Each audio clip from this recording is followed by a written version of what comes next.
My guest today is a dream therapist, teacher, and host of the DreamHub podcast. She's known for blending science and spirituality and has a unique approach to dream work, helping individuals uncover the profound guidance and healing hidden within their dreams. After overcoming debilitating nightmares and PTSD through lucid dreaming, my guest transformed her life and now inspires others to explore the transformative power of dreams. She runs global dream workshops, offers one-on-one dream therapy, family sessions, and lucid dreaming coaching. She recently launched Night Nectar, a natural sleep and dream-enhancing product. Her passion lies in showing people how dreams can spark creativity, accelerate personal growth, and uncover their purpose. In this episode, we talk about the power of dreams, the resources we all have to dream with intention, and how you can utilize your dream state to create a powerful shift in your real life. Oh, I just got goosey saying that. This episode was an epic one to record, and I know you are going to enjoy this episode. Buckle up, guys. This was absolutely amazing.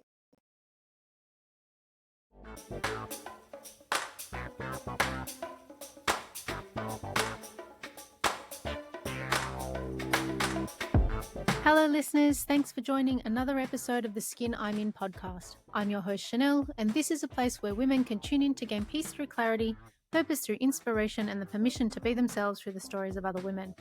If you're enjoying these episodes so far, click the like, share, and subscribe button so that more women like you can be positively impacted by the stories in this podcast.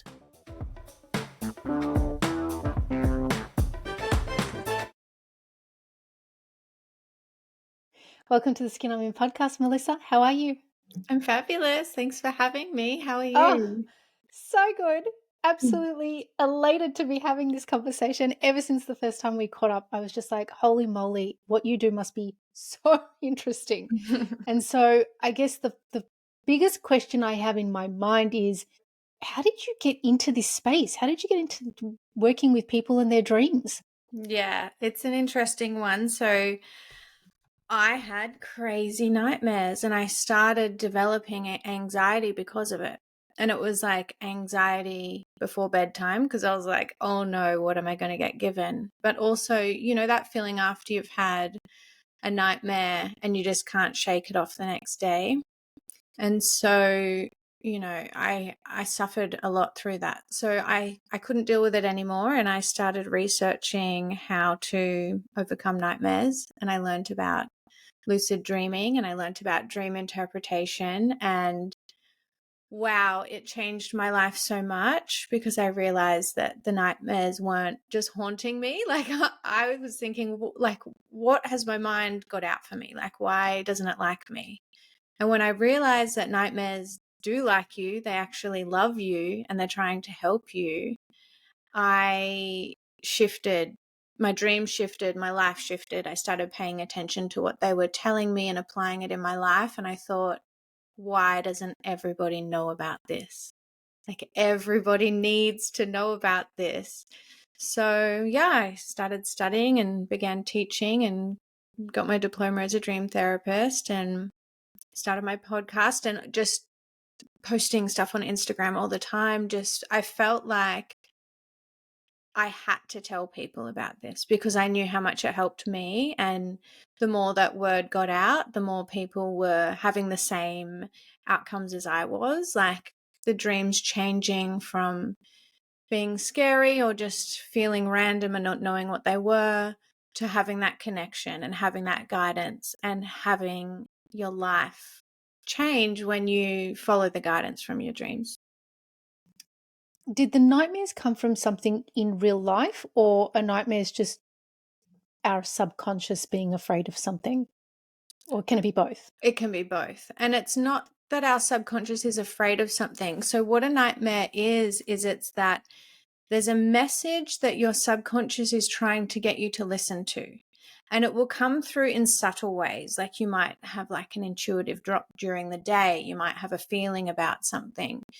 Your dreams will then give you a dream that it's trying to tell you, and it's not quite a nightmare yet. But the more that you sweep it under the rug or you try to ignore it, the louder the nightmares start to become and the scarier they become because they're trying to get your attention. So it's more so that there's something going on in your life that you're not aligned with. Maybe you're in a job that you hate, but you're not doing anything about it. Maybe you're friends with someone you shouldn't be friends with, but you don't have the balls to have a tough conversation with them. And it can also be processing trauma or processing emotions that we haven't fully processed.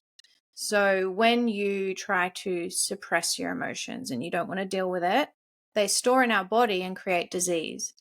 But our dreams will try to help to shift that emotion out. And the only way to get it out is by feeling them. And so dreams can be a vessel for us to be able to feel emotion, to let it go so that we can move on.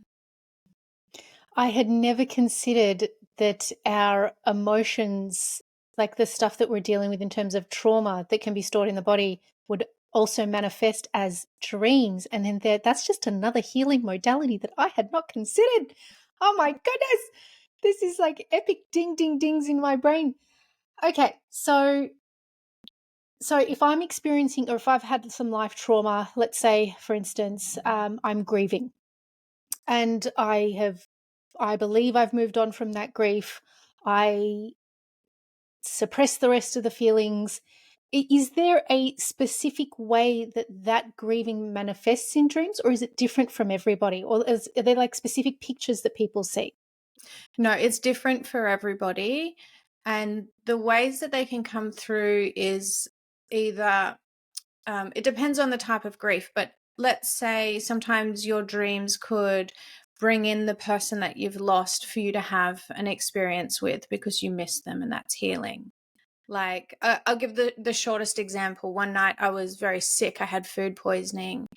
And it was those nights where you're like up and down every few hours. And I was on the couch and I drifted into a dream. And my grandfather came to me in the dream and just gave me the biggest hug and said, "You will be okay."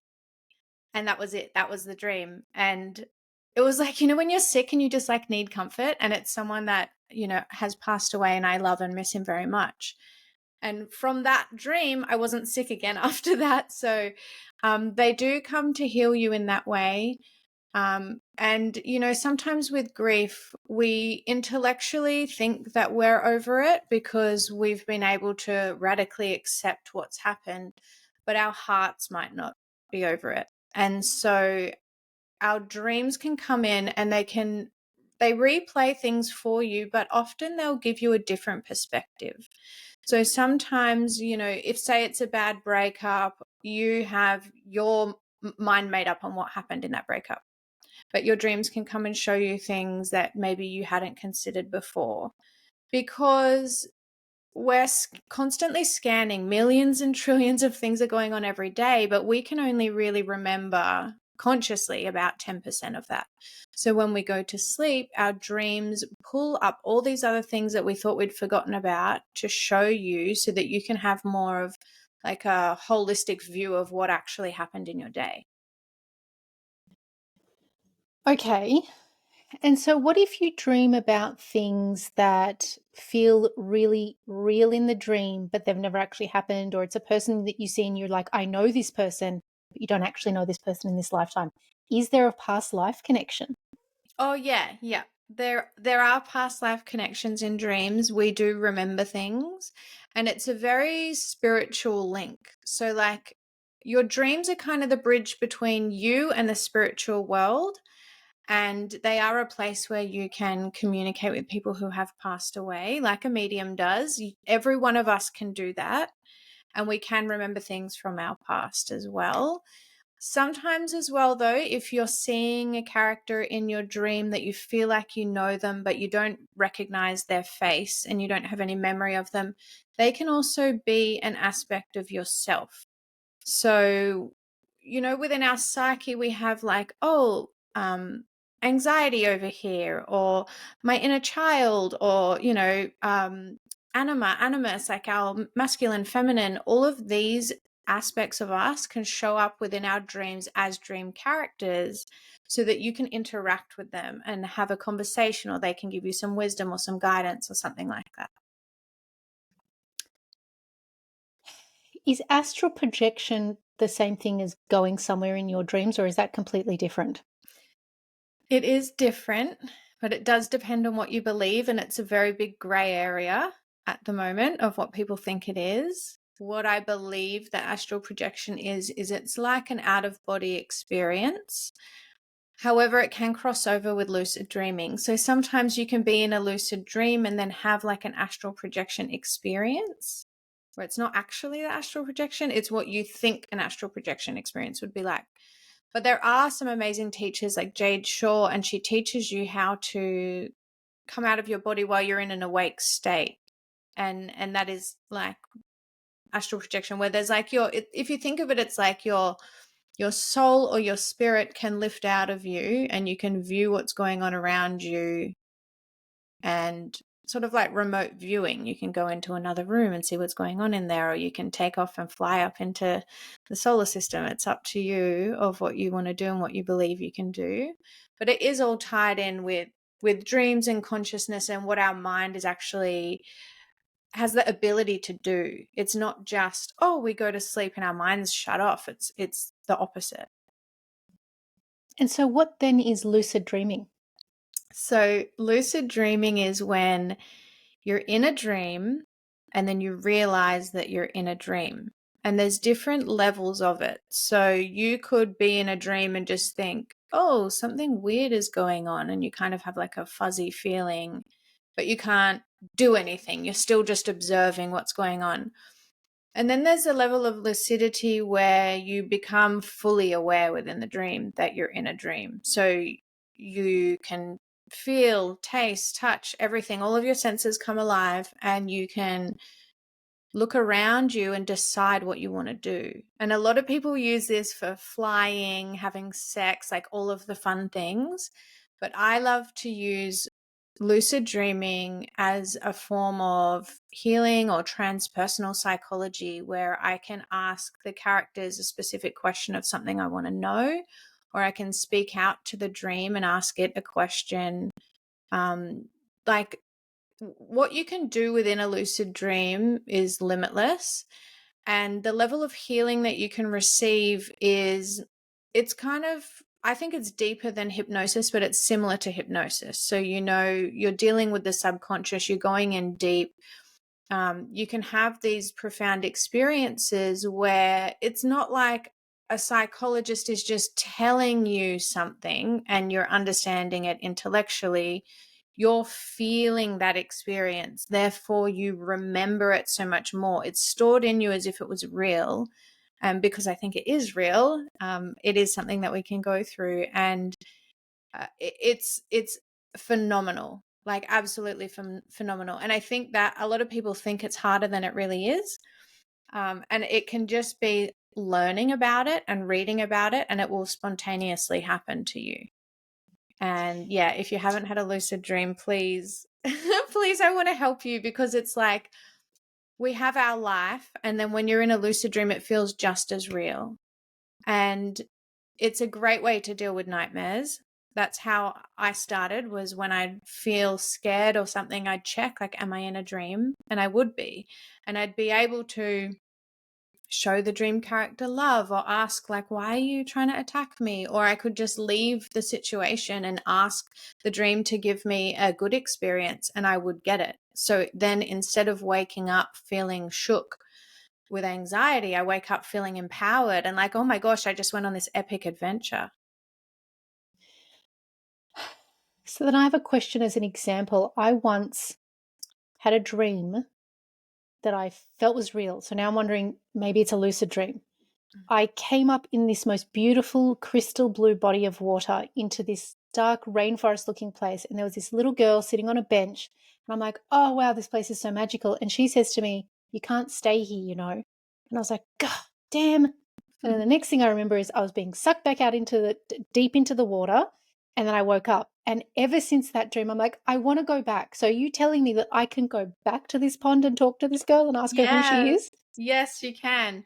So you can do dream re-entry, where the best way to do it is when you're laying down, you have the intention that that's where you want to go. And instead of trying to focus on the little girl, just focus on the water, of that water first, and have the feeling of being immersed in it, and what other things could you sense and feel and see, and try to grow the location around you first. And once you're able to do that and like slip into it, you could try to call upon her, see if she'll show up. If she doesn't, you could always just ask the dream. So, like, up to the sky, like whatever question you had for that little girl, ask her. But it's interesting, she said you can't stay here.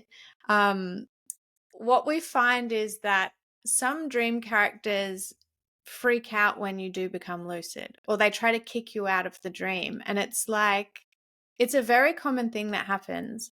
So, and we don't know why that is. Where, like, there's a lot of research going on around it, but it is very interesting. So sometimes if you do get lucid, don't always, like, if you tell the characters, oh, did you know you're in a dream right now?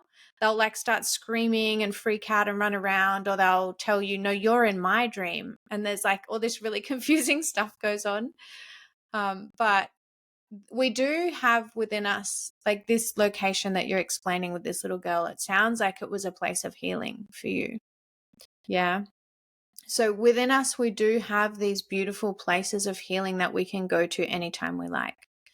And you can go into that place at a time of meditation. You can listen to, like, I have a drum and we do like theta beat. So you could listen to frequency music that also helps you to get into that receptive, open state. And this is the magic within dreams, is that there are so many different things that you can do in there. And it's not just psychological healing. You can go in for physical healing, like our bodies communicate to us through our dreams. And you can go to these places and ask for help, or, say, oh, I want a liver cleanse tonight. Dreams, please focus on a liver cleanse. And this has been scientifically proven that your body will respond to what you ask it to do throughout your sleep. That is absolutely fascinating. I mean, and even in thinking of that dream, because it was so real for me, it's not even her that I was interested in, because I don't remember her. The only thing I remember is that she had one leg up and one leg down. She was kind of dangling one leg. But what I wanted to know is, where am I? This place is magic. I feel like that water was nourishing. It was like life-giving water, and it was glowing. And so I was like, where am I? Can I just come hang out here every night? Yeah. So I remember where I was more than I remember her. Like, I don't even remember what she looked like. I just remember her voice, and she's like, you can't stay here, like Yeah. super bratty. And Okay. I was like, stuff you, man, because I'm going to come back here one day and I'm going to find my way. Interesting. So I can actually go back to that body of water in a state of meditation. Yeah. Yeah. It's called active dreaming. But can I ask you this, of everything that you just described of that dream? I don't know like when it was or what was going on in your life at the time, but there's a few things that I noticed. And when you said one leg up and one leg down and just dangling and you can't stay here, it sounds like you may have been in a period of your life where you were tossing up between which way to go in a decision. So do you know what I mean? Like one foot in, one foot out. You can't stay here, you're just in the middle. How does that feel for you? I'm trying to remember back where I was. It was before I met my husband. And I think I may have been deciding whether I'd move back to Sydney or not, because I'm originally from Sydney. Mm-hmm. And I'd gone through a really horrific breakup that year. But I remember my life being happy in that moment. It was these 6 beautiful months that I had to myself that was really healing for me. But I was just trying to decide whether I would move back to Sydney or not, whether I stayed here. And if I was to move back to Sydney, it wouldn't actually be Sydney. It was going to be the Northern Rivers, Northern New South Wales, a really healing place and that kind of stuff, where I knew a lot of people from Victoria were moving over the COVID period. And so that is where I was in my life at that time. Mm-hmm. So That's she was interesting. right. Yeah. So is it Yeah. that I can't stay here where I physically am, or is it that I can't stay in this limbo? if that's what was going on in your life at the time and you're in limbo of deciding, like, or being unable to decide on what you wanted to do with your life, that's probably what she was trying to tell you. You can't just stay here in this moment of not deciding. I love that. I love that. And I wish I wrote that down the day that it happened, because since that dream, I started keeping a notepad and a pen next to me. And I started, even in the middle of the night, I would wake up and I was like, oh, I'll remember this in the morning. And then I wouldn't. And I was like, Yeah. nah, it's 2 a.m. I'm turning the light on and I'm writing this down. Good on you. That's the Yeah. dedication you need, because our minds are always trying to con us out of writing it down in the middle of the night. But when you do, it's gold. It's like pure gold that you can work with and get so much guidance. And there's so many insights that come within dreams. Why would our mind be trying to talk us out of that? Yeah, because it's like our conscious mind has our ego attached to it, and it thinks it's right, and it thinks that dreams are silly and that they don't make any sense, which is why a lot of people think that dreams are silly and they don't make a lot of sense. But they do. And this is just the way that we don't, I suppose, in our minds, they try to think that they're in charge, but the dreams are coming through your heart and your soul, and that's what really knows what's best for you. Yeah, so they are a little bit at war with each other sometimes. Yeah, I'm really learning that through the conversations I have in this podcast, just how much our minds try to actually take us off our heart's course. And it's almost like a test. It's like, here's your soul mission. It's imprinted into your heart, and your mind is going to do everything it possibly can to ensure that it tries to hold you back or put up obstacles to, I don't know, whether to see how committed you are to your soul's mission. That's what keeps coming up for me. It's like, no, I have to learn to listen to my heart, really have to get centered into my heart. So it's really interesting. Deep. But the good thing is, like, I feel like that sort of battle happens at the beginning of a dream work journey. And I know that I went through that for about 12 months when I first started doing dream work.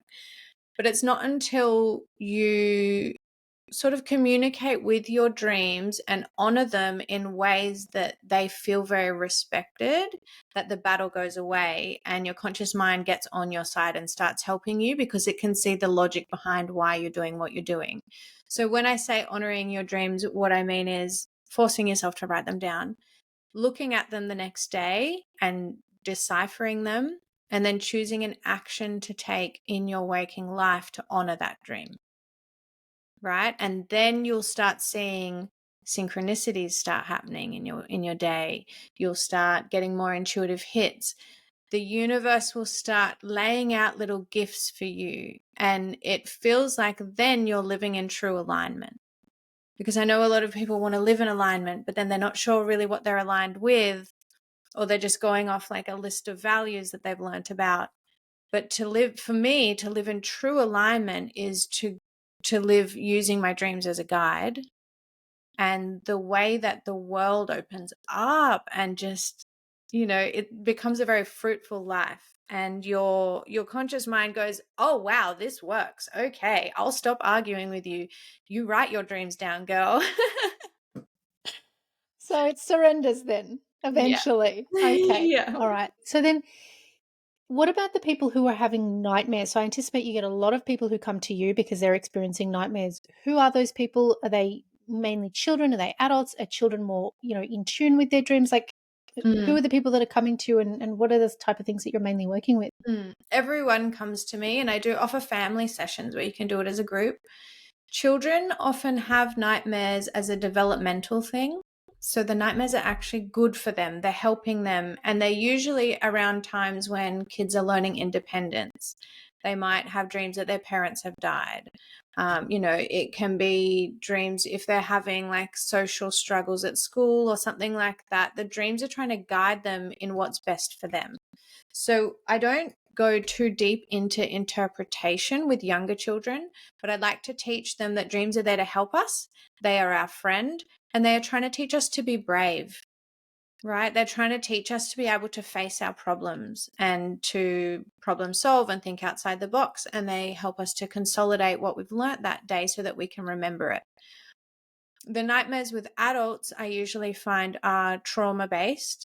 So, women who have been through domestic violence, men who have, even been in the army, been at war, anyone who has had something happen to them that's out of their control that they're stuck with. And the dreams can be coming to them to remind them who they are, to give them confidence, to help them think of a tough conversation, to point out who they need to cut out of their life, right? Dreams come to us to help us to feel whole, to fix our life, to get rid of the stuff that's toxic to us, and to show us different perspectives on the way that we see our world, because we only see it through these eyes, but there's so many other perspectives that we don't get. So nightmares are very helpful in bettering your life. And a lot of the time as well, I do have to say, I get a lot of mums come to me with nightmares, and a lot of women who have lost their way or who have forgotten who they are. And I know that happened to me, and that was becoming a mom. When I got pregnant, it was a huge period for nightmares and really strong dreams coming up. And I know women are very intuitive often. And if something's off or they don't know who they are anymore, like if you're just going along with what you're told, or you're not caring for yourself and giving yourself any time, your dreams are going to scream at you. But it feels like it's in a foreign language because you don't know what they're talking about. Sometimes you do. Sometimes it's clear as day. But other times, if you're not really willing to see what the thing is, the dreams will be more confusing because you're not ready to hear what they have to say, like consciously. You are ready to hear what they have to say. Otherwise, they wouldn't be coming to you. It's like medicine. They will come to you when you need them. And the trick is to listen to what they're saying and do something about it. And it doesn't have to be a huge step.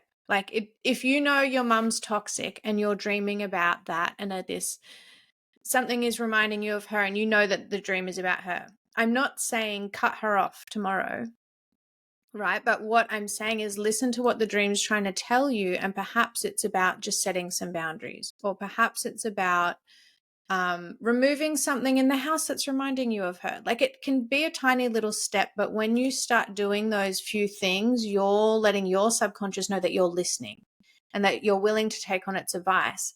And then the nightmares dissipate. They don't get so severe. The messages come along in a little bit more of a nicer way, a little bit easier to handle, because they go, oh, she's listening. I don't have to keep screaming at her. Now we can just communicate. Yeah, it's bringing up so many things for me. I remember, so I don't know that we spoke about this offline, but last year I miscarried in October, and I remember from the moment we started to try, maybe even before that, because we were talking about when should we start trying, I started having dreams that my partner was being unfaithful. And so I remember being, and I had to, it got to a really bad stage in one of the dreams, and I had to talk to him about it. And for the moment that I talked to him about it, and I said, I'm afraid I'm going to end up like my mum, who was a single mum and, had to raise 3 kids on her own. And it was really hard for us as children. I'm afraid that I might end up in her shoes. And I think that's what this is. I haven't had that dream ever since. Yeah. And so I was like, oh, that's interesting. But, I don't know about you, your pregnancy journey, but I've only ever been pregnant once. And that brought up a lot for me. The dreaming was so intense. The gut feelings were intense. The emotional stuff was just really intense, and I'm still dealing with a lot of the physical, which is why I was like, yay, dreams can help me release emotional trauma that's stored in my physical body. So I didn't ever make that connection before, and so now I'm excited by this as a new healing modality that's possible for me to do that. So yeah, it's funny that for me that motherhood journey became such an intense time of dreaming and pain and shaking in my body. And I know that I've got stuff love my mum. She's like my best friend, but we've got a lot of family trauma, and she's got trauma with her mum, and her mum's got trauma with, like, it's like generational. So it's really interesting that, like I said, I don't know if you experienced similar things when you were pregnant with your two, but what is it like then for women? Because if it is a lot of women that come to you about this kind of stuff, why do you think that is? Well, we get flooded with hormones, and the hormones impact our emotions, and the hormones impact our ability to dream and our intuition. And we get into this protective survival mode when we become mums. And that is because, like, we're always we're searching for answers, we're searching on how to do things better. We want to make sure that our kids and us are safe. So it really brings up like primal instincts, and that's where dreams kick in, because they're like, I want to help you, right? But we don't realize that they want to help us. Whereas those dreams you were having about your husband cheating, at the time, it wouldn't have felt very good.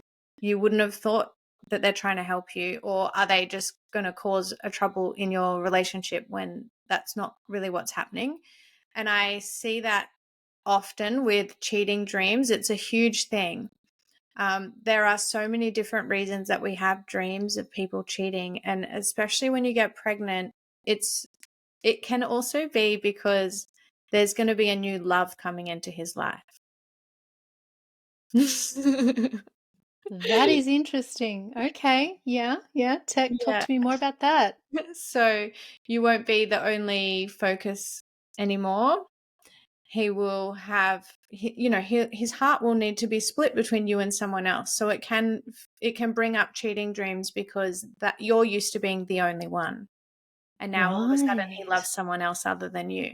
So it is common to have, but there are so many reasons why you can have cheating dreams. I mean, I believe in yours and what you're saying. And, obviously it was guiding you to realize these things with your mum and with the family, so that you can focus on that.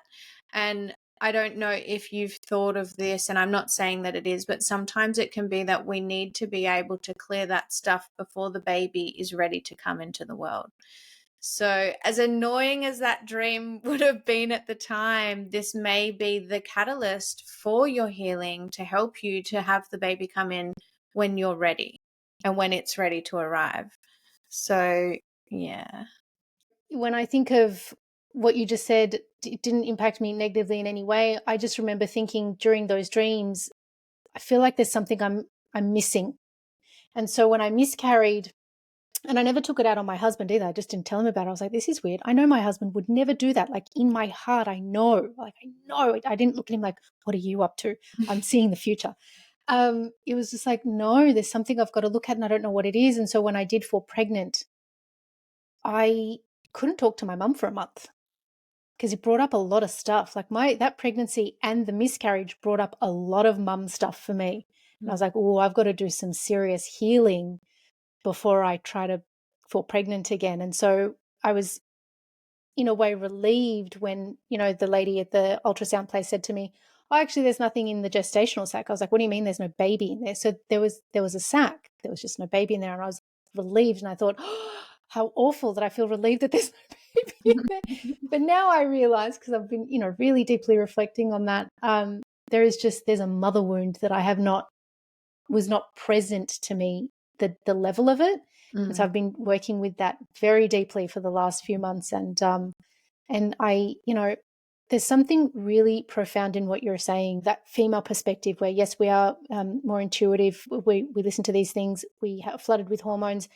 I think that a lot of the time we don't actually appreciate just how much our body knows, just how important those hormones are. And, in my cycles, I'm like, all of my insecurities come out in those 7 days. Yeah. So I've started like being like, all right, let me write down what those insecurities are, so that I can deal with them once I'm out of the emotional state, and be like, why is this coming up for me? And they don't always come up in every cycle. So, there's a lot to be said for just how much women know at a physical and a spiritual level. And do you find that women tend to dream more? Or is it just that women tend to talk about dreaming more?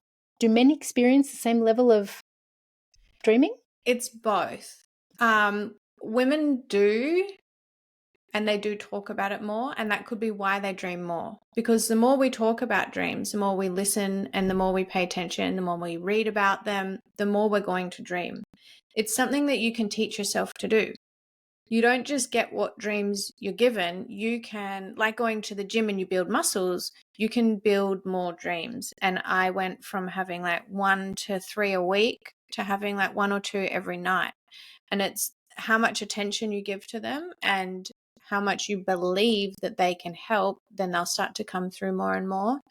Men, I find, have their dreams are a little bit different in that they're usually always like on a mission. You know, there's like guns, they got to be the protector, or they're hunting, like there's zombies, and it's very much like that. Whereas women, we do have a lot more emotional dreams, but I think, I don't know, we're just more of an emotional creature. But it is individual based, because I know a lot of men that are really amazing lucid dreamers. Like, and I would say it would be 50-50 in the person once they give it attention as to the abilities or like the vividness or the length of dreams. There's no one's better than the other. I think it's a human thing. We are all human. We all have consciousness. I think that women get dealt situations and we have more of an intuitive radar. So we become more like susceptible to dreams and we react to them stronger because we have those emotions in with our hormones, with estrogen. So I think that they stand out for us more. But when it came down to it, if you're going to do lucid dreaming training or something like that, no one has the upper hand. Everyone's individual. And so, how much does length of sleep impact this? And I say this as someone who has 2 puppies that wake up in the middle of the night, and I'm not getting the solid 9 to 10 I used to get. So, how does sleep impact this? And does it matter how long you sleep for, or does it just matter how deeply you sleep? Yeah, so it's a mixture of everything. It doesn't matter how often you wake up. Frequently waking up actually can help you with your dreams, right? Because you're waking up a little bit, you're becoming consciously aware, and then you're falling back asleep. And sometimes your consciousness will stay with you back into the dream state, and therefore it's easier for you to remember. Plus, we dream anywhere between 4 and 9 times per night, depending on how much sleep you're getting because of all of the different waves that you're going through. We usually are remembering the dreams that we have first thing in the morning, but you are dreaming all night. The first dreams that you have as you fall asleep are usually like the laundry dreams where you're just clearing out the day. And then it's usually around 3 a.m. that people have the spiritual dreams, the big ones. We get a big flood of DMT released into us around this time. So if, like you said, you know, you wake up around 2 or 3 a.m. and you're having a dream and you feel like you can't be bothered to write it down, write it down. These are like the really otherworldly kind of dreams. And there's a lot of like future, you know, preparation, planning dreams if you sleep in. So the amount of sleep that you get does impact your ability to remember dreams. Let's say I'm sleeping 5 to 6 hours a night. I will remember like one sentence of a dream, if anything. If I'm sleeping 7 to 8 hours per night, I will write about a paragraph. If I sleep 9 hours or more, it doesn't matter if it's broken or not, but if I'm in bed and I'm sleeping that period of time, I will have very long, very vivid, very lucid dreams. And so I've tested and trialed this on myself and had others do the same thing. And it can even just be having 1 extra hour of sleep than what you're currently getting is the key that's going to unlock your dream world. Does it matter what time of day you're sleeping? No. So let's say you only got 5 or 6 hours of sleep at night. If you then go and have a nap in the middle of the day, that helps. So it's just adding to the total count of the amount of hours you're sleeping over a 24-hour period. Some dreamers prefer to do that, and they prefer to sleep less at night and then have a longer nap in the day. And it's called polyphasal sleeping. And it is very helpful for dream work. There are like 1 million questions running. Because I'm like, I had said this to you when we first met, that I've been a very deep dreamer from a very young age. And the fact that this work exists, and I only find out about it when I'm 40, but this started for me at 7, absolutely blows my brains. When you think of the work that you do, right? And I understand that for you it came out of a place of healing for you, I would say. Would that be Yeah. right in saying? Yeah. Why is this work now so important for you to do? Because it's not just about me. And like, if you think about this, you've been a vivid dreamer from being a child until now, and you wish that you knew about it sooner. That's what I'm hearing from you. So I know how that feels. I feel exactly the same. I wish I knew about it sooner. And if me having a voice and doing this work means that the younger generation, or even the older generation, anyone listening, I don't care how old you are, if people get to find out about it now rather than in 5, 10, 15 years time, imagine having 5, 10, 15 years of dream work under your belt, where you've been building these relationships, where you've been clearing out negative energy, where you've been having amazing ideas. How different would your life be? That just gave me goosebumps. So I used to be really into health and fitness. I was a fitness model. I did pro competitions and everything. And I was like, oh, everyone needs to know about the gym and healthy eating. And now it's a huge craze. And I'm like, well, just me telling people that isn't going to make a difference. Me telling people about their dreams is going to make a huge difference. And I love that it is like your deepest level of health, in the way that it's emotional health, and that our bodies communicate to us through our dreams. So if you have a health issue, if you don't have a health issue yet, but you could in the future, depending on how your life's going as of today, your dreams are going to tell you. They're going to tell you to quit smoking, but they'll tell you it in some weird and magical way that you see it from a different perspective.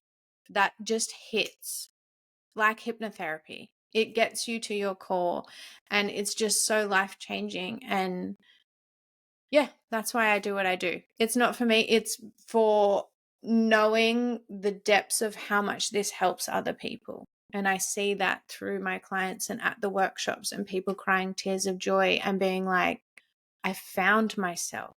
I've had people say, I traveled the world. I spent all of my savings. I was going backpacking around different countries because I wanted to find myself. But I was always here, and dreams helped me to find myself. And that's free. And then you can dream about traveling the world as well. So it all goes around. But yeah. So Yeah. are you saying that potentially, if you wanted to do things in your real life, you could talk to your body the night before and be like, hey, I really want to eat healthy tomorrow. Can you help me have a healthy day tomorrow? And so then contribute to your wellness journey. Yes, 1,000%. So what you're describing is called dream incubation, or setting an intention. This is how our dreams are formed, because what we're thinking about as we fall asleep is the problem or the thing that they're going to try and answer to you. So what happens is, we usually go to sleep and we're thinking about our problems, what's on our mind, how do we solve it, whatever. Then your dreams are going to come to you and try to help you with that. They're going to play out a storyline using pictures and emotions to try to get the message through to you to help you solve your problem. So you can choose what you dream about, and definitely you can do a health thing. Like, dreams can motivate you. They can let you know of, a health issue, of, like, I had a dream tell me that I didn't need the medication I was taking. I just had a vitamin D deficiency. It was so specific. And I went and checked it out, and it was true. And so now I don't have to take a medication. All I need to do is get out in the sun a bit more. And so they can be so, like, your dreams know you better than you know yourself. So, your body communicates to you, but they're also going to give you, like, say, motivation, like we're talking about, motivation to eat healthy, in a way that you are going to react to.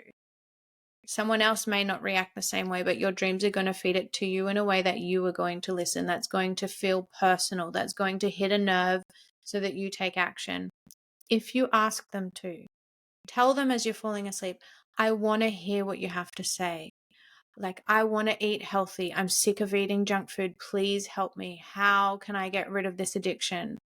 And see what you dream about. It's interesting you say that, because when I did so I'm an ICF certified coach. Within that, I did hypnosis training. And one of the things that the trainer said is to do this thing that he does where you have 12 affirmations, let's say, that you repeat over and over again a certain number of times right before sleep.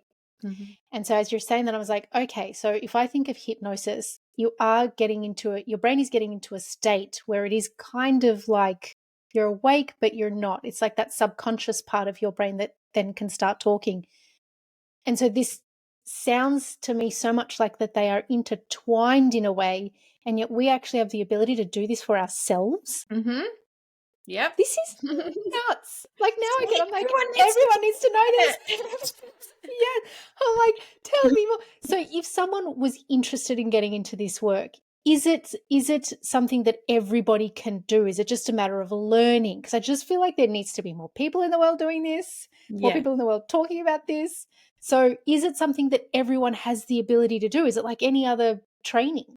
Yes, everyone can do it. And it's actually better than any other training because there's no physical restrictions. It's not like, oh, I want to get into health and fitness, but I'm a paraplegic. Well, no, that's okay. You can still dream.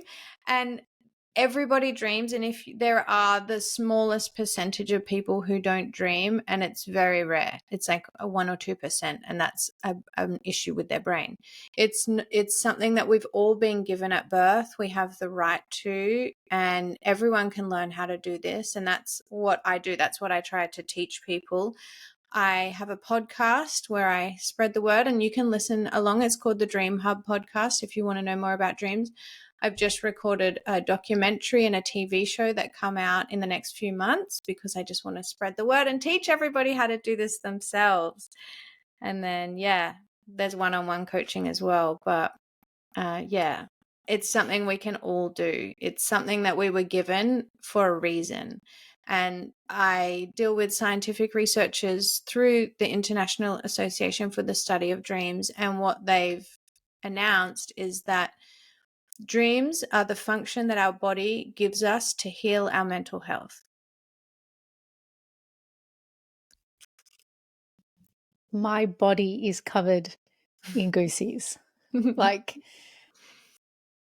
I watch a lot of ancient civilization stuff, and it is so clear that they were so much more in tune with frequencies, with dreaming and things like that. And I'm like, what are we missing? What have we forgotten? And I feel like, and for a very long time, I thought I was crazy because people would say, oh, your dreams are nothing. They're just, whatever.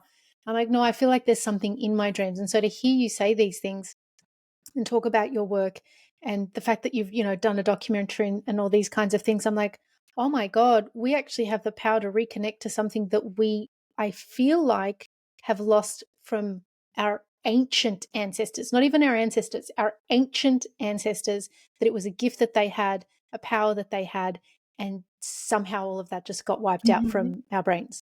Mm-hmm. Yes, you are 1,000% correct. Your feelings were right. This is true. We are now realizing that, there are still communities now that dreams are their religion. Dreams are their God. And that's what they base all of their decisions around. And they are so powerful. And yes, there has been a period of time where dreams were forgotten about or wiped out. And the thing about that is they are belief-based. So if you tell your dreams, you don't matter, I don't care about you, you don't mean anything, you'll stop dreaming. If you tell your dreams, I love you, I want to hear what you have to say, I believe that you are here to help me, I believe in your power, all of a sudden you'll be flooded full of dreams. So, what's happened over the centuries is that it's, I don't want to sound like a conspiracy theorist, but basically, The CIA found out that you can use dreams and consciousness as a way to, like you were talking about before, astral project, find out information from the enemy. They've also done studies and found out about how dreams are opening up our consciousness. The government doesn't like things that open up our consciousness, hence banning psychedelics, all of these sorts of things. Dream therapy actually used to be covered by Medicare, and they stopped covering it by Medicare. Right? And I don't even need to go there. I wonder why. But this is the thing. It gets people so healed that they don't need to take their anxiety medication anymore. They don't need to take their antidepressants anymore because their dreams are helping them to see the things that were missing. Their dreams are guiding them on how to have tough conversations and get rid of toxic people. Their dreams are helping them to come up with $1,000,000 ideas, right? To get you out of your slavery 9-to-5 job and become the entrepreneur that you've always believed that you could be. Dreams are what give you that power, and they don't like it. So I hope this doesn't get shadow banned, but I mean, I've spoken about stuff like this so many times, it might explain why my YouTube struggles on some episodes, but this is literally the conversations that I think to myself, it's just another thing that they've worked out limits their level of control and our level of enlightenment, connection to the source, connection to the grid, and how we are able to download that wisdom from our ancestors because we can.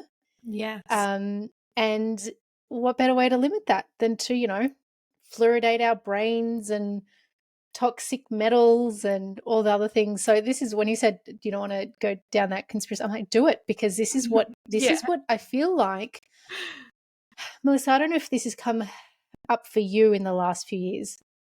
Like I'd said, I had a very spiritual experience at 7. I completely changed as a human being. I then had to suppress all of the things, the dreams, the intuition, the wisdom that was coming to me because I was made to feel like I'm crazy. I was, the scripture teacher in my grade 4 class sent me to the principal's office. She needs counseling. And so I was like, I can't talk about this. I shut that down for like 10, 15 years. And so when COVID happened, it was like all of my people came out of the woodworks. All these people started waking up, and I was finally able to have these conversations again. And I was like, these are the conversations that they're trying to stop happening.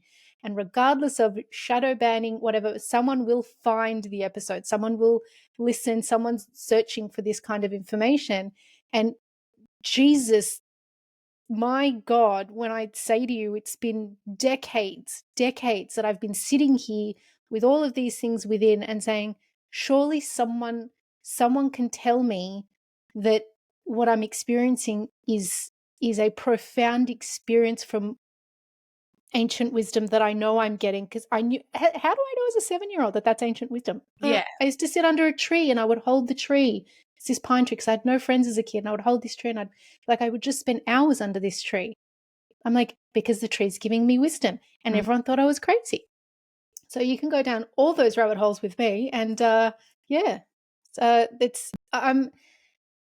it's interesting because, I watch a lot of documentaries. I don't know if you're familiar with the Y-Files. They're on YouTube, but they have an amazing podcast as well, and they do a lot of deep dives into really interesting topics such as the CIA and all that kind of stuff. And there was an episode that he did on remote viewing and how the governments use remote viewing as a way to disarm the enemy and things like that. I was just like, mind blown. How do people not know about this? But of course, it's quackery. Yeah. When you start talking about it. Yeah. It's a bit far off, but I just want to say good on you, and I'm proud of you for not just giving in and being a sheeple and knowing that this stuff that you knew at a young age is true. And I'm really glad that it's come full circle and you've been able to see that and have this weight lifted off. Like, you are right. You were always right. And I'm really sorry that you were made to feel otherwise, but you are so right. And our dreams are a link directly to source, directly. I mean, people pay psychics to find out stuff about their future. Ask your dreams. People pay mediums to speak with someone who's passed away. Ask your dreams. You want to come up with a good idea, you don't need a business coach. Ask your dreams. Like, it's everything, but they connect us to the universe, to the world, to God. You can have these spiritual experiences every night. You don't need drugs, you don't need psychedelics, you don't need ayahuasca. Ask your dreams. Like, just learn to grow your dreams and you can have all of these experiences. And for people listening, if you struggle to remember your dreams, I've created an ebook and it is free on how to remember more dreams. So just grab that from my website and start going to bed 1 hour early. It's like, you don't have to struggle so much in your daily life. And when your dreams, you give them the attention that they deserve, your daily life, pays you back in so many good ways. Tell me about the Night Nectar product that you've created. I'm really interested to know what that is, how that came about. Yeah, so I was using plants to help me have more vivid dreams. I was on I did a 6-month lucid dreaming entrepreneur lab course. And so it was kind of like when you compete as a bodybuilder, it was like a lucid dreaming thing. So I was doing whatever I could to enhance my dreams. And I found out how amazing blue lotus flower is for it, and mugwort. And I combine these things with a few other ingredients that help with sleep and relaxation and reduce anxiety and all of this. And at first I was smoking them, which you can do, and that was great, but I didn't really love smoking every night. It just felt kind of weird. So then I started creating a tea, and it worked really, really well. And I was falling asleep like a log. I was waking up feeling refreshed. I was having these really vivid dreams. And for those who have used it, know, like, blue lotus flower, because it used to be used as an aphrodisiac, it has like a slightly MDMA dreamy, lovey vibe to it. So it reduces nightmares. And I started sharing this tea with my friends and with my family, and they're like, can we have more? Can we have more? We really love this. And at the time, I was doing a course on e-commerce because I wanted to be able to sell online lessons about dreams so that people would learn. And the guys in the course are like, you should make a product, not just have all online. And I'm like, what do you mean a product? There's no products for dreams. And like, what about a dream journal? And I thought, nah. He goes, well, what do you use for dreams? And I thought, oh, the tea. So, and then I actually had a dream. And so when you wake up in the morning really quickly, like say you have kids or an alarm or dogs or something, and you wake up really fast, you forget what the dream was very quickly.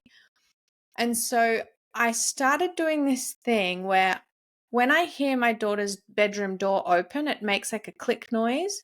And so I would hear that within the dream. And so I was in a dream and I heard her bedroom door click, and I felt myself getting pulled out of the dream back into reality. And so I called out, like, what's the most important part of this dream? And someone yelled back at me, your tea is the answer. Oh my goodness. That's amazing. So funny.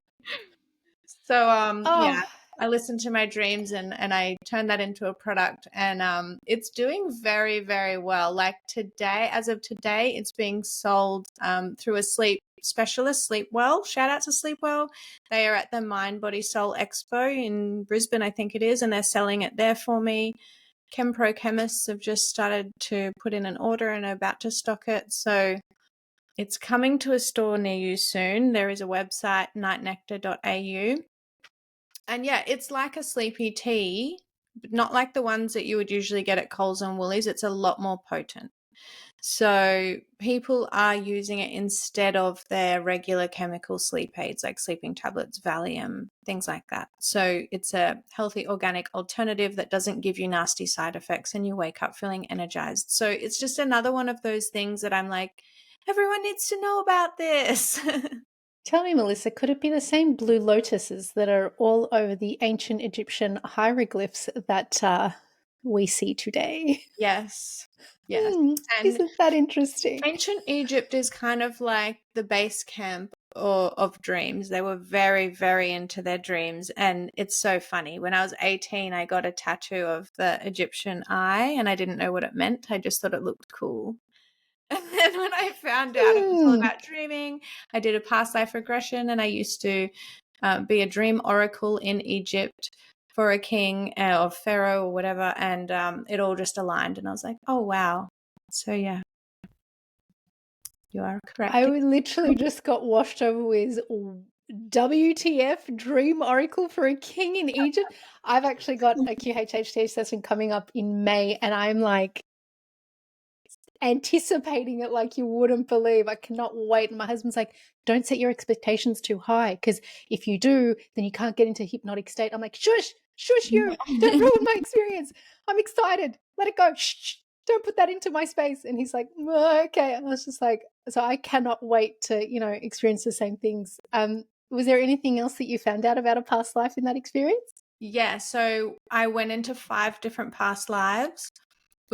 I had it done by Daniel, the past life regressionist. That's his name. If anyone wants to look him up, he's great.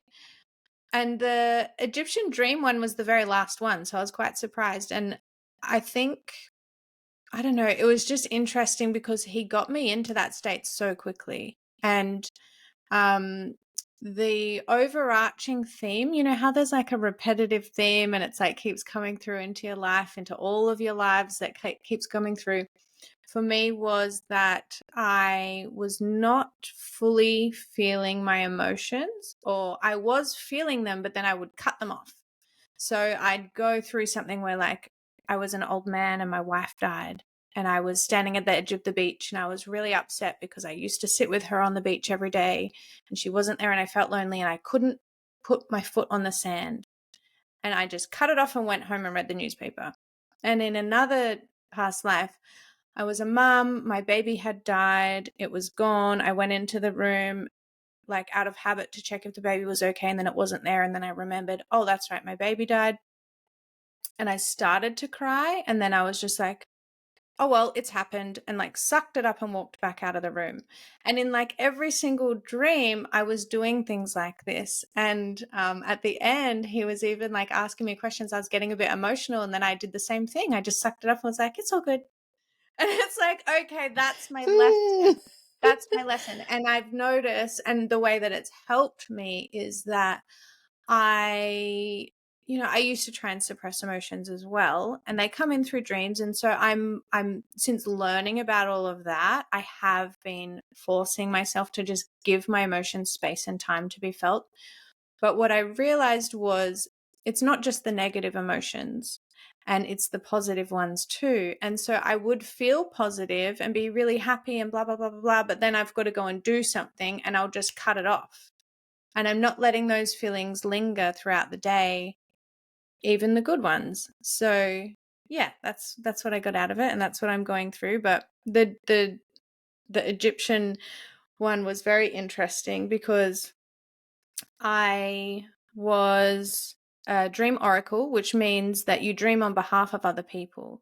And I can do that now in this life. And I've done it for about 5 different people where they can't remember their dreams, or they have this question that they can't get an answer to.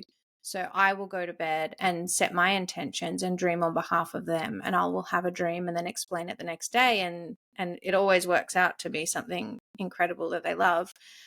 So anyway, so I was doing that in Egypt for this pharaoh, and he kept asking me the question to find out who the enemy was. But then every dream I would have, it was him, and he was the enemy. And then he put me into like a cell at the bottom of a pyramid and told me I couldn't come out until I told him who the enemy was.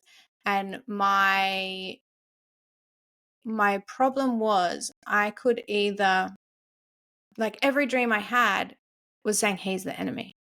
So my dilemma was I can keep telling the truth and be killed, or I could make something up to get out of there because no one else could see into my dreams.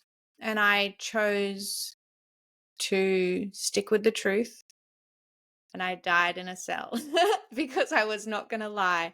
And that still carries through to me today. I'm one to I don't do lies. I'm painfully honest, and sometimes that's not the best for others, but it is what it is, and that's fine. I'll always hold true to that. So yeah, it was a very interesting experience. I am moved. Like, I'm like, my tissue box is too far away from me right now. So you're just all gonna have to deal with wet eyes from me. Um oh, what I don't even, and how interesting that he didn't see that with himself, whoever he was, whichever king it was. Oh my god, now I want to know which one. Mm. Um have you ever throughout your lifetime then not felt comfortable in small spaces? Because I know that Yes. sometimes when, oh, there we go, yep, Yeah, I had a okay. panic attack when I was about, I was in primary school, and we went on an excursion to Hill End. I think it was like a mining thing. And I went into the mine, as you do, and I was like, I can't breathe. And the teacher had to carry me out. And I had no idea what a panic attack was. I didn't know why I felt that way. And this really answered it for me. What are you most proud of in terms of your life? It can be through your work or just, all the things that you achieved of your life. But when you think of you and who you are, what are you most proud of? I am most proud of that I was able to rewrite the narrative of my life. Like I have had quite a traumatic life. I've been through a lot of things, and I'm really proud that I was able to take those dark times and turn them into something that now helps other people, and that I walked away from comfort, or like being in a, like I was in a government job before this, everything was just laid out for me, and that I walked away from that into the unknown to build something that didn't exist before, and that I didn't let the fear of what people might think of me stop me from doing that, because I just felt so driven that this is what I was meant to do, because I knew that I wasn't the only person in the world suffering from nightmares or feeling lost or, having these traumatic nightmares. I know that I'm not the only person that feels that way, but I figured out how to use that to benefit me and how to heal from it. And I'm really proud of not believing people who told me that this is not something anybody wants, that dreams are silly. I've had a lot of haters come and tell me their thoughts, and I'm just really proud that I didn't listen to them, and that I had courage to move past that, and that I have other people's best interests at heart. And can you imagine if you didn't? I'm Mm. like, no documentary, no Night Nectar, no changing lives of God knows how many people. Like, thank God you are doing what you're doing. And my favorite question, and the thing that resonates with me most, and it's ever evolving in this podcast, but it is the question that I ask all of my guests, and that is, what do you love about being a woman, Melissa? I love that we can create life. We give birth. To me, we are God. That is what God does, the giver of life, right? And we have the ability to do that. And it's like we are a portal from the spiritual world into this world. And so, yeah, I love that. Just walking around with that kind of power between my legs. And I know it takes two to tango, but we grow the children. We give them life. They come from us. And I love that. I really love that. And that mixed with having this intuition, like a woman always knows, it's that gut instinct. And I know that we all have that listening. It's something that I just find men don't have. And I feel sad for them for that. But women will always know. And if ever you have that inkling of a feeling, just trust it. I love that you said that. And in that, I heard for myself, as you were saying that, the power that we have as women to create, and the fact that you said that we are like God. I've Mm. never heard anyone else say that. I'm the one that says that. And the Oh, fact that I just really? heard you say that, because I remember, someone asked me once, do you not believe in God? I'm like, I believe we are all God. And I was Yeah. shut down in that moment by someone else that was standing there. And I was like, oh, this person is not ready to hear the fact that that is our truth. And that might be the thing that gets a shadow ban. Yeah. Yeah, but I'd never heard anyone else say that, and so I am so humbled, and I'm like, I know I'm in exactly the right place, having the exact right conversation right now with another human being that finally sees. I'm like, I feel like you see through my eyes, and I see through yours, and it's just such a beautiful, beautiful moment that I'm sitting in here. Thank you so, so much for this conversation. Please tell the listeners where they can find you and how they can work with you. Oh, thank you. So my website is dreamhub.au. There's no com in it. Everyone asks about that. There's no com. Dreamhub.au. On Instagram, it's at dream_hub.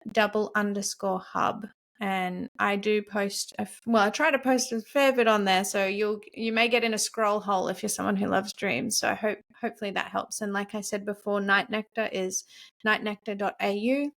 And you can listen along to the DreamHub podcast on all of your streaming platforms. If you are interested in connecting with Melissa, I will include in the episode description and across socials links and ways you can do that. So if you haven't already, head on over to Spotify and Instagram and YouTube and follow the Skin I'm In podcast to be the first to know when new episodes drop. Melissa, thank you so much for being a guest on the Skin I'm In podcast. Thank you so much for having me. I've loved it. I don't actually know where to start in reflecting on this episode. Dreams have been a part of my life, a part of me that I have kept hidden for so long, given the experience I had as a child when I first started speaking about my dreams and what I was seeing in them. I was not the popular kid growing up. Let me tell you, it was only once I started suppressing who I was that I was embraced by society, which is really interesting to me now that I'm an adult and I know what I know. But it taught me back then that what I know is dangerous and the world is not ready to hear it yet. Dreams have always felt like my portal or access point to another realm, another time, like the space in between times and an integral part of my healing journey. Once I realized the power and ability I had to dream, there was no stopping me in finding ways to be able to do it more and with intention. So it is no accident that Melissa has come into my life right now, a time of deep reflection, introspection, excavation, and one of intense dreaming and remembering. A time where I am seeking to do my deepest self love work yet, and in that process, I am finding I am having dreams that have started speaking to me, like actually speaking to me. Mid last year, I had woken from a dream and I had heard a voice whisper to me, "You already know." It felt like someone was near my ear. I could physically feel the breath of that whisper on my right ear. And I woke with such force and found myself asking out loud, "What do I already know? What? Like what? Who is it? What do I already know?" The dream I had was one about the secret of life. I still have no idea who that voice was and what they meant or what I know. All I recall was that I woke up and came back into myself from a place I didn't want to leave. And as I reflect, a place that felt like the Akashic Records storeroom, like I was in the library of God, the higher self, the grid that connects us all. It was of no surprise to me to find out that the women who go to see Melissa come back around to realizing that everything we need as women, every gift we have access to requires us, demands of us, guides us, gifts us to remember who we are in our truest form. I always knew my dreams were speaking to me and that they were messages or downloads I was getting from my higher self, but it's also something I kept very closely guarded given my experiences as a child and the trauma I have around exposing who I knew to be within. But this conversation, oh my God, it has provided further evidence for me that an awakening of our true selves is possible. It's imminent. And that this modality of healing is actually a gift. It's not just something we do at night or don't do, because a lot of people don't dream, but it's an imprint left within us to remind us where we are from and the power we have within that is accessible to us once we do our work. In the last episode, I spoke of the transformative experience I had through the loss of my pregnancy, and in this episode, I realized deeply that the messages being communicated to me at this time, now that I have reestablished my connection to my womb space and the high connection with Source, that part of the work I'm here to do in this lifetime is to seek out other women who have a deep connection to Source and to weave deeply rooted bonds with them so that women from all walks of life can start to tune into the frequency that guides us all. The healing that we need to do within ourselves, the healing we need to undertake to heal our wounds with other women so that we collaborate rather than compete. And what I'm realizing is essential healing we need to do with the masculine so that we take our rightful place in the feminine to surrender, to receive, to restore, and to nourish ourselves so that we can tune into the wisdom we all hold in our DNA and use it to elevate consciousness, to nurture our communities, to teach, to inspire, and to light our beacon so that the souls who are lost, the women who have disconnected from their godly portal, can find their way home. With gratitude and grace, have a wonderful day.